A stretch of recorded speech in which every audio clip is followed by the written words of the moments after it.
जय श्री राम दोस्तों, आज हम लेकर आए बहुत ही प्यारा देवी गीत। कैसा लगे कमेंट करके जरूर बताइएगा। जय श्री राम। जय श्री राम दोस्तों।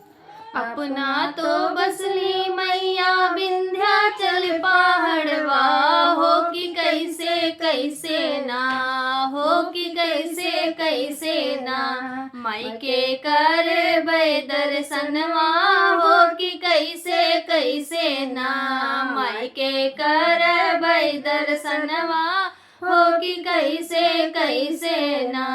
गेहुआ की बलिया मैया सुगना जूठर ले, हो कि कैसे कैसे ना, हो कि कैसे कैसे ना, माई के बलिया चढ़ौबे, हो कि कैसे कैसे ना, माई के बलिया चढ़ौबे, हो कि कैसे कैसे ना, माई के करबै दर्शनवा, हो कि कैसे कैसे ना।